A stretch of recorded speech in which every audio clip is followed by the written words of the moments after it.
Sometimes we view writing as kind of like an aloof activity where it's just the writer at their desk, in the middle of the night, and it's all coming from their head and it's all an original work. And the truth of that is writing is collaborative. Even if you're not working specifically with someone else and writing with someone else, you're garnering ideas that come from other sources. Particularly books, but a lot of other different written works can be such a beautiful opportunity to learn from others' perspectives. Especially in the case of Land of Shadows, it's a book that has to do with a Black woman who is a police detective. And those are a lot of experiences that I don't have, not only in terms of race, but also in career choice. And that's, even though it's a work of fiction, it's based really around a lot of lived experiences. It's realistic fiction. We're learning, and not only learning about, characters on a page, but we're learning about each other more and more.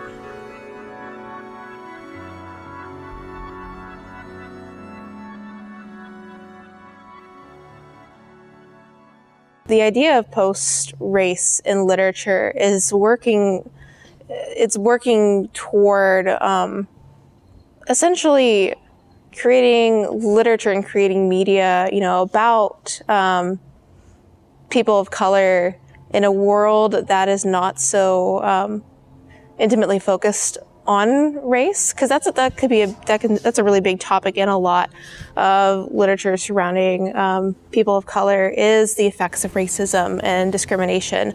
And because sometimes that's referred to like post-race politics, when do we live in a post-race society, or when will that happen? Because literature is going to reflect the world that's around us. And so it's kind of this ideal that, the main struggle in a story is not going to be about the character's race or how their race is perceived in society.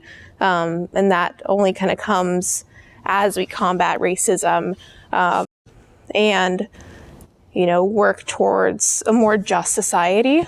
Writing this, I don't want to pretend to be a scholar in this field, especially where I don't have this lived experience. And so my knowledge on this is limited. And part of what informed this process was my paper on Land of Shadows was informed by reading other narratives about Black detectives, particularly Black female detectives, in one of my literature courses.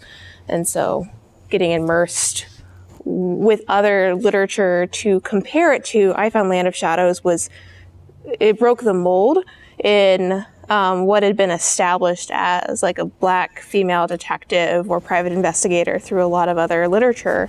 I really love interacting with text in this way and looking at how it reflects culture, and in the case of my Land of Shadows paper, how we define genre and how genre changes over time. Because really what detective literature and crime and mystery literature used to be, completely just white men. And then as more authors of color emerge, more women authors emerge, we get a differentiation in genre. And then that kind of created its own stereotype of not only what a white male detective looks like, but also a stereotype of what a Black male detective looks like. And then seeing how people, make or break the genre through literature and how that changes with, emerging works. So that's kind of what informed it, was thinking about what has been established in the genre and how does Land of Shadows, work within that mold, and how does it not do that? As an author, I can bring in, here's what's going on in the world right now. I can have that in my mind. Here's what's going on with culture right now and American society, because this Land of Shadows is set in the United States. But then that's also a bit of a hindrance because we are so closely entangled with our culture that sometimes it's hard to take an objective standpoint. And I think that is really a strength, to be able to acquire different ways of looking at something and to consider something not only with a modern context of, how do we value this, how do we value this text now, but also to remind ourselves to look at the societal expectations of when that work was written, what was going on politically and socially, how much did religion play into this? Was that a predominant thing in the culture or not? And so, as we change, it's always good to look back on primary texts almost on that purpose of thinking about what were the social constructs that this was created in, and what can we learn from that knowledge of contextualizing.